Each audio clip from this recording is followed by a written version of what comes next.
Você já sabe que depois de Fernando Molica vem Alexandre Garcia. Vamos a Brasília então conversar com o jornalista. Alexandre, bem-vindo mais uma vez. Bem-vinda mais uma vez, Elisa, neste 1º de setembro, início da Semana da Pátria. Vamos aos assuntos de hoje. Pois é, o mês da primavera, que chegue o quanto antes. Para esquentar, onde faz frio, né? Porque por enquanto, Alexandre, o calorão tá aquela loucura em pleno inverno. Começamos repercutindo uma entrevista que tivemos agora há pouco, Alexandre, com certeza você acompanhou, com o ministro de Minas e Energia, Bento Albuquerque. Ele acabou de conceder uma entrevista aqui para o Novo Dia e pede que a população economize energia, abre aspas, de maneira voluntária, fecha aspas. O ministro também afirmou que o risco de racionamento é zero. A declaração vem logo após o governo aumentar a bandeira tarifária outra vez. A partir de setembro, a conta de luz, vai ficar quase 7% mais cara. E a nova bandeira ficará em vigor até o mês de abril do ano que vem. Alexandre, como você avalia a fala do ministro, ainda mais que diz respeito à vida de todos nós brasileiros, não é? Quando a gente recebe a conta de luz dentro de casa? Está fazendo um alerta, né? Um alerta do consumo consciente, como está numa mensagem agora que a Agência Nacional de Energia Elétrica está divulgando aí, o Iluminildo fazendo recomendações para a gente não desperdiçar energia elétrica. E não foi só isso que subiu, não. Se a gente olhar o preço do quilowatt-hora, lá atrás, no ano passado, R$ 9,49, salta para 14,20, dá quase 50% de aumento, por causa da falta de chuva, né? Nós temos 80% de energia limpa, só que depende da chuva, né? E não está chovendo exatamente na região onde tem mais reservatório para hidrelétrica, né? Por exemplo, ontem, não sei se foi coincidência ou foi escolhido, o presidente da República foi lá numa região do Triângulo Mineiro, em Uberlândia, né? Teve o pior agosto. Agosto sempre é o mês com menos chuva, ali ó, a bacia do Araguari, o rio Berabinha, né, e seus afluentes, e foi para inaugurar uma estação de captação e tratamento de água, né? Claro, depois a população foi para a rua para recebê-lo, ele estava no topo de uma caminhonete, depois montado a cavalo, depois liderando uma motociata, mas foi um momento talvez de chamar atenção para essa questão da água, né? Da água que move as turbinas que movem os geradores, né? E aí fica mais cara a energia elétrica, né? Então a gente está pagando esse preço, né? Tem essa agora nova bandeira tarifária escassez hídrica e tem o bônus também, né?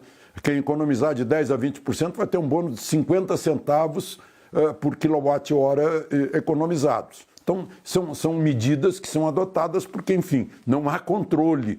Não adianta Congresso, nem o Supremo, nem Forças Armadas para controlar o que vem das nuvens, né? É o preço de termos energia limpa. Tem gente que queima carvão essa hora, né? Lá na Europa, principalmente combustíveis fósseis, né? Aqui, as termoelétricas, que consomem energia que vem do petróleo, né? Gás ou óleo combustível, torna a energia elétrica mais cara. E está aí o preço. Então, a nossa resposta é economizar para não faltar. Elisa?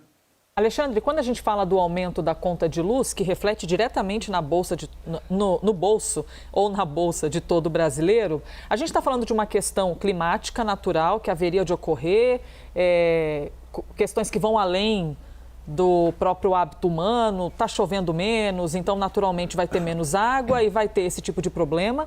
Ou a gente está falando de um problema de gestão, um problema de planejamento por parte do governo federal? Não, eu acho o seguinte, se a gente tem cursos d'água, né, e desníveis que estão sendo oferecidos, a gente tem que usar. Seria burrice se a gente não usasse. Se não usar o vento, né? Se não usar a energia solar, que essa é abundante, a gente tem que usar. Mas a gente depende da natureza, depende dos ventos que não podem ser estocados, né? Depende da luz solar, há regiões muito nubladas, mas enfim, né? E das chuvas. É uma dependência. A gente não quiser ter essa dependência, fizeram um preconceito enorme sobre energia nuclear. As usinas de Angra, um preconceito enorme. E hoje está diminuindo o preconceito porque tem cada vez mais segurança. E ainda está chegando a energia da fusão, né? Da fusão nuclear, que esse é o futuro, mas esse é o futuro, a gente está com problema agora. Então, cada um faz a sua parte, o governo faz a sua, fazendo campanhas para economizar, e a gente tem que economizar e a gente vai ter que pagar o custo de uma energia mais cara, que é a que vem de termoelétricas. Seguimos ao vivo, vamos agora para o próximo assunto aqui do Liberdade de Opinião. O governo federal apresentou uma previsão de orçamento para pagar os precatórios, as dívidas. Só que nessa previsão de orçamento não sobra nada para aumentar o Bolsa Família. Esses números batem de frente com os planos de reeleição de Jair Bolsonaro. E apesar de não ter conseguido mexer no valor do benefício, o governo enviou a proposta com um novo formato, dividindo o pagamento para a primeira infância por composição familiar e o chamado superação de extrema pobreza. A equipe econômica analisou essa questão e você vai ouvir agora. O orçamento contempla tudo que a gente vem discutindo de precatórios, né, do aumento, né, significativo do ano passado para esse ano, né, o volume de 89 bilhões de reais, está 100% dele contemplado dentro da proposta orçamentária, tá? Então, boa parte, né, do orçamento está sendo dedicado a isso, aos precatórios. Enquanto não tem nenhuma solução alternativa, vai com esse valor integral no orçamento. Não foi possível que a gente desse cumprimento a determinações judiciais, a prioridade governamental de reformulação de ampliação do valor do benefício e ampliação do público-alvo do programa. Alexandre, agora há pouco eu estava conversando com o Molica também e fiz uma comparação com o nosso ambiente dentro de casa, né? Porque naturalmente com todo mundo é assim, você pega aquilo que você ganha, vê quanto você tem de gasto, vê quanto você pode gastar mais, pode gastar menos, vou parcelar, não vou parcelar, vou ter de deixar de pagar aqui uma questão, mas pagar outra. A gente vive esse desafio dentro de casa sempre. Só que quando a gente compartilha para os olhos do governo federal, a gente fala da responsabilidade na vida de todos os brasileiros. Como resolver esse desafio? E como você avalia quando a gente observa o Bolsa Família, por exemplo, que é uma bandeira bastante importante, não só uma bandeira, mas porque é necessária, né, para tirar a fome de muitas pessoas. Como é que vai resolver essa equação, Alexandre, sendo que o cobertor está curto? Bom, primeiro é isso que você disse agora, né? Não é a história aí de bater de frente com plano de reeleição. Eleição não tem nada a ver, é uma questão de compromisso, né? Vamos à nossa economia doméstica. Nós temos as contas obrigatórias, né? A gente tem que pagar água, luz, telefone, cartão de crédito, alguns têm que pagar aluguel. E temos a nossa obrigação com o nosso próximo, que está precisando, é nosso vizinho, né? Então, o nosso próximo são aqueles que ficaram desamparados naquela campanha do Vá para Casa, né? Vá para casa, feche tudo, desempregue, acabe com o país sempre que possível, né? Então, houve vítimas disso, muitas vítimas. Essas vítimas precisam de ter mais ajuda. E estão pretendendo subir essa ajuda em 50%. Sai de 190 para 280 por aí o Bolsa Família. Só que tem que ter dinheiro para isso. O dinheiro não cai do céu. O dinheiro sai dos impostos ou da tomada de empréstimo por parte do governo se encontrar confiança de alguém que compre os papéis do governo. É por aí. E o governo tem que pagar juros sobre isso, né? Então, essa é a questão. Aí vem precatório, né? Precatório é uma obrigação judicial que o governo tem, não pagou, foi para a justiça, o caso foi discutido, o governo perdeu e está lá, tem que pagar tanto. Precatório neste ano era de 54 bilhões, saltou para 89 bilhões. Né? De onde é que sai o dinheiro? No momento que bilhões estão indo para vacina, foram para hospitais de campanha, para respiradores, para governos estaduais e municipais. E aí, de onde é que vem esse dinheiro? Né? E vamos ter que pagar mais precatório, né? Então, qual é a solução que está se vendo agora para cumprir todos os compromissos? Porque essa questão de precatório é uma questão de instabilidade jurídica, mais uma que o Brasil ofereceria para muita gente, né? Escuta, não dá para confiar nesse país porque o país não paga suas dívidas? Não dá, né? Aí o governo também não dá mensagem que não vai honrar seus papéis, aí não tem financiamento, aí está perdido, né? Então tem que honrar os precatórios. A saída está envolvendo o ministro Fux, pode envolver o Conselho Nacional de Justiça, que recomenda aos tribunais decisões de precatórios parcelados, né? É o parcelamento, como proposto por proposta de emenda constitucional do governo seria uma das soluções. Está numa PEC lá no Congresso. Agora, se for resolvido via judicial direto, não vai precisar da PEC. Então, essa é a equação de várias incógnitas que precisa ser resolvida. Ninguém vai resolver por nós, né? Legislativo, Executivo e Judiciário têm que resolver isso em nosso nome, né? Para poder honrar os compromissos de um lado e atender aos nossos próximos que ficaram sem nada, que perderam renda, né, como consequência daquela histeria inicial da pandemia. Elisa? E quando a gente fala de orçamento, de conta pública, um dos fatores essenciais é a contenção de despesas. Se a gente faz isso dentro de casa, não é, Alexandre? O mesmo é feito numa gestão pública. Só que quando a gente fala do governo federal, gestão pública, a gente fala diretamente da reforma administrativa, que é uma agenda de uma complexidade tremenda dentro do Congresso, porque atinge diretamente o funcionalismo público. Então, o governo fica no meio do caminho pensando de que maneira eu vou agradar um lado, mas não vou desagradar outro. Como é possível articular essa reforma administrativa, Alexandre, e a aprovação do orçamento para entregar um Bolsa Família turbinado e que, ao mesmo tempo, consiga pagar os precatórios sem estourar o teto fiscal? Foge para onde, Alexandre? Pois é, para o bom senso, né? Agora é um problema sério. O deputado, senador que for votar essa história tem o lobista servindo o gabinete. Está ali do lado, é lobby epidérmico, né? Então é um negócio complicado, né?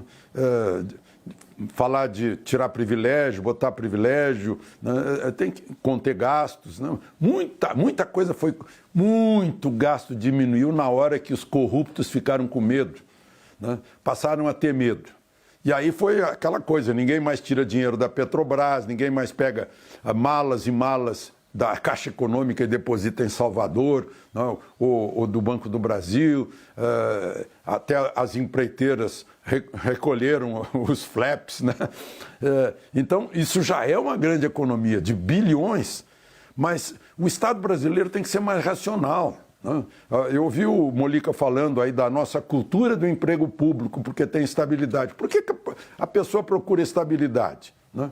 Eu acho que a estabilidade é um mérito comprovado a cada dia. Isso é estabilidade. Eu sei como essas coisas funcionam, né? Uma filha minha que era da diretoria de uma grande telefônica que encampou, né, que comprou uma telefônica pública, né? A primeira coisa que ela notou foi que as cadeiras tinham um paletó no espaldar, mas a pessoa não estava sentada na cadeira, né? Não era costume.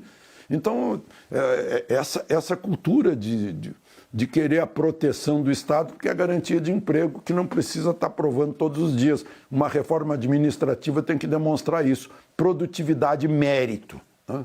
O mérito é a melhor forma de justiça, né? Quem tem mais mérito recebe mais, tem mais vantagens. O mérito é uma forma de justiça. Elisa? Vamos ao próximo assunto agora do Liberdade de Opinião para, na sequência, ouvir, então, as palavras de Alexandre Garcia. A Justiça do Rio de Janeiro quebrou os sigilos bancário e fiscal de Carlos Bolsonaro, filho do presidente Jair Bolsonaro. O pedido foi do Ministério Público do Rio de Janeiro, que investiga a contratação de funcionários fantasmas e também investiga uma suposta prática de rachadinha no gabinete do vereador. O irmão dele, o senador Flávio Bolsonaro, foi denunciado pela prática em novembro do ano passado. E os casos se conectam. Na investigação, o MP identificou a presença de Ana Cristina Vale e família como parte de um dos núcleos de uma suposta organização criminosa que atuava no gabinete de Flávio quando ele era deputado estadual. A defesa de Carlos Bolsonaro afirmou que está à disposição para prestar esclarecimentos. A defesa de Flávio Bolsonaro afirmou que o caso está sob sigilo, que irá se manifestar nos autos e que desconhece quaisquer irregularidades. A CNN procurou Ana Cristina Vale e aguarda até este momento um retorno. Como você avalia então, Alexandre, essa quebra de sigilos autorizada pela Justiça do Rio de Janeiro? Eu estava vendo agora a biografia do vereador. Ele é vereador desde 2001. Foi eleito com 17 anos, assumiu com 18, né? Graças ao peso eleitoral do nome do pai dele, né? e lá está na Câmara de Vereadores. Ele mais 26 pessoas, 7 empresas tiveram o sigilo aberto, não foi agora, como o Molica lembrou, né, com atenção, foi em maio, e para investigar essa história da chamada rachadinha. Quando acontece com o filho do presidente, chama muita atenção. E talvez, chamando a atenção, a gente possa, mais uma vez, falar de um assunto que pega todos ou quase todos os legislativos desse Brasil. Né? Câmaras de vereadores, assembleias legislativas, né? Em que o não concursado, aquele que tem cargo em comissão, gratificação de confiança, paga um pedágio para conseguir o lugar. Né? Ele concorda em dividir, digamos, você vai ganhar 8 mil, agora 3 mil são meus, você fica com 5. Né? Isso é o usual. Eu não vou dizer que são todos, não, mas os casos que eu conheço, não só aqui no Distrito Federal, mas em outros estados, conheço pessoalmente, né? Então, mostra que isso é muito usual e que está na hora de fazer uma varredura geral. Já houve, sim, muita gente que perdeu o mandato, inclusive de deputado estadual, né? Deputado distrital aqui em Brasília. Né? Há perda de mandato de vereadores, mas é algo que não pode continuar porque se trata de dinheiro público. Essa história de rachadinha não é uma coisa assim, o fulano fez porque todo mundo faz, né? E é assim que funciona aqui no Brasil. O sujeito estacionou no lugar proibido, os outros estacionam também, já tinha um, então também vou. Né? A gente tem que... Se a gente quer ser mesmo um país sério, como o De Gaulle não disse, né? Se a gente quer ser mesmo um país sério, a gente tem que botar certos princípios morais, princípios éticos no serviço público. Elisa? Alexandre, qual a sua opinião sobre o caso das rachadinhas que envolve na investigação Carlos e Flávio Bolsonaro, filhos do presidente da República? Ou seja, tem o caso em si da possibilidade de haver a rachadinha e o nome de filhos do presidente da República, o que inflama ainda mais o cenário. Pois é verdade. É a partidarização, claro, tem o mesmo nome do presidente, tem o sobrenome do presidente, é filho do presidente, isso ganha, né, fica grande. Agora vamos esperar, está na justiça. Um está aqui no Supremo, né, o Supremo até assustou aí, ele tem mandato de senador, né, e outro caso está sendo investigado lá e vamos esperar. Né? A gente não vai julgar antes, vamos esperar o julgamento e aceitar o julgamento. Alexandre, chegamos ao fim, então, de mais um Liberdade de Opinião. Obrigada, viu? Amanhã, quinta-feira, estamos aqui novamente. Que pena, foi rápido. Obrigado, Elisa, obrigado, ouvintes, e aproveitem o dia.